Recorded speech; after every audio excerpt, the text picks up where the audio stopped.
One of the most painful feelings in the world is knowing you're capable of more and yet watching yourself do nothing about it. You keep planning, overthinking, consuming endless self-help content. You tell yourself, I'll start when I feel ready, but you never actually do, and nothing in your life changes. I know that feeling all too well because for years I lived it. My name's Heather, and at my lowest point, I was living in a psychiatric hospital for 4 years straight. And when I was finally discharged, I had no direction, no confidence, and I dreamt about changing my life, but I never seemed to get started. Fast forward to now, I've overcome my social anxiety, moved countries, started my own business, and now I help others to stop self-sabotaging and rebuild self-trust. And the biggest problem I see that stops people from moving forward is the fear of the unknown, and so they overthink every decision. And so instead of taking action, you just keep thinking it through. Usually underneath this is a pattern of perfectionism, not in the sense of wanting everything to be perfect, but in the sense that you feel you need everything to be figured out before you can begin. And so in this video, I'm going to break down the 3 mindset shifts that actually get you out of this cycle so you can finally break free and start making real progress. And the first one is cost of inaction. Because here's the thing,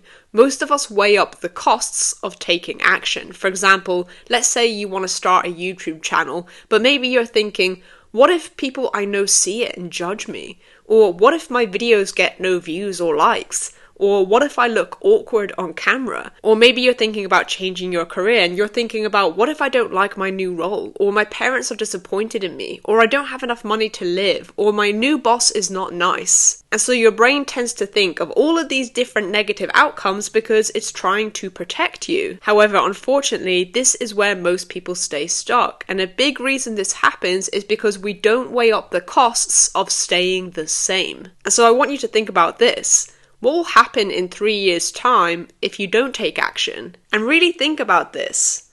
What will happen in 3 years' time if you choose to stay in that job you hate? Will you become depressed because you're so unhappy? Will your drinking habit get worse? What will happen in 3 years' time if you keep eating the way you do? Will you develop a disease or have low confidence? Will you struggle to walk up the stairs? And I know that these questions are uncomfortable to think about, but the point I'm trying to make here is that you have to stop focusing on the negatives of taking action and instead focus on the negatives of not taking action.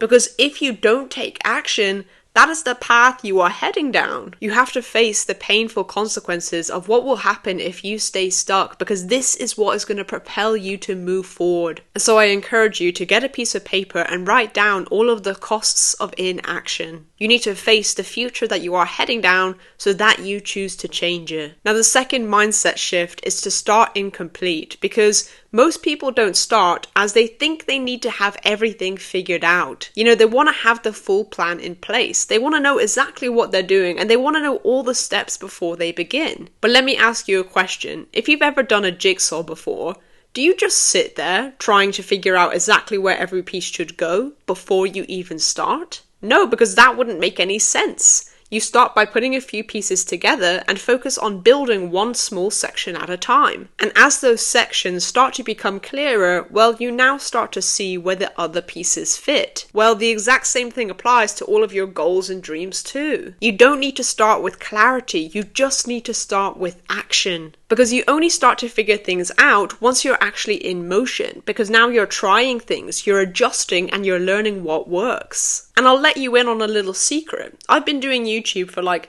1.5 years now consistently, and I still feel like I don't know what I'm doing.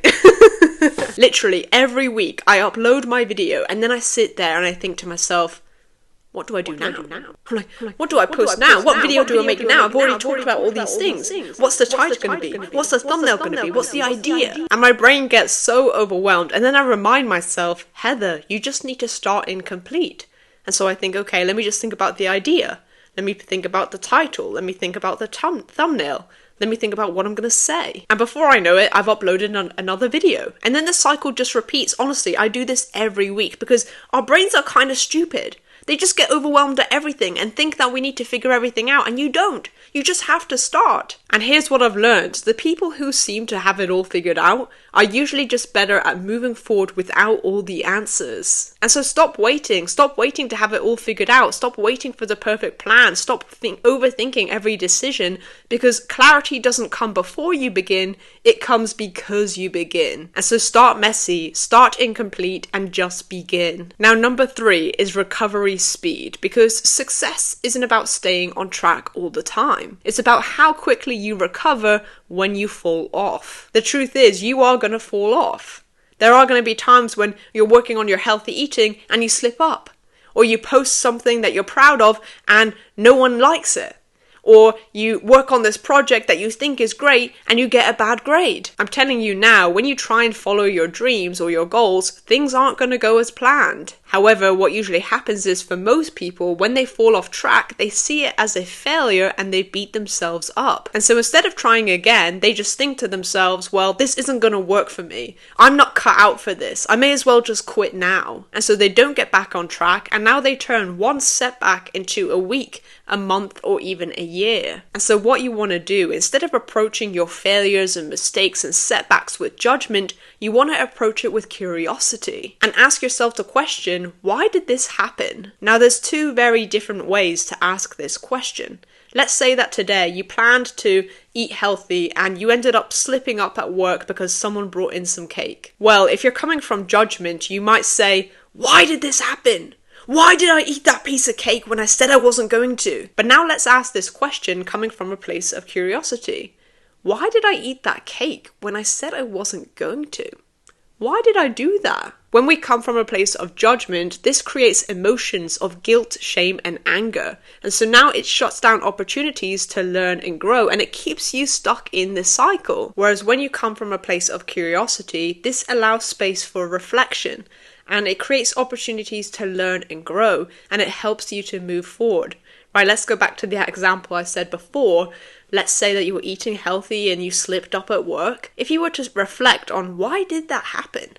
Why did I slip up? Oh, maybe it was because I missed breakfast this morning, because I was in a rush. Why was I in a rush? Oh, maybe it was because I went to bed late as I was scrolling. And so now you found the reason of why maybe this happened in the moment, and now next time you can learn and grow from it. Okay, I'm going to start going to bed earlier. Every setback and failure is an opportunity for you to learn what to do next time. But if you keep judging yourself and you keep beating yourself up, then you will stay stuck because you don't move forward. And so stop asking why. Why did I do that? And instead, start asking why. Why did I do that? It's the same question, but a very different approach. But here's the thing, knowing what to do isn't the only problem. The real problem is doing it in the moment, when you feel overwhelmed or when you slip back into old patterns without you even realizing it. And I see this all the time. Take Samantha, for example. She spent years putting her life on hold, scrolling every evening, and constantly beating herself up every time she faced a setback. However, once we worked on managing her inner critic and regulating her emotions, she started going to the gym consistently, reading most evenings, and actually following through on what she says she'll do. The thing is, most people know what to do, but they don't know how to stop getting in their own way. That's why I've taken everything I've used to transform my own life and also help my clients create lasting change and turned it into a simple step-by-step system designed to help you break the cycle of self-sabotage and rebuild self-trust in just 30 days. The truth is, you can spend months or even years trying to figure this out on your own, or you can speed up the process by focusing on exactly what matters and getting the support to spot the patterns that you can't always see yourself. And so if that interests you, then click the link in the description to see all the details. I only work with a limited amount of people each month, so check it out before spaces are closed. And my promise to you is that if you go through it and you don't see results, well then I'll continue working with you at no extra cost until you do. I hope this video helped you in some way. Thank you for watching, and I will see you in the next one. All the best.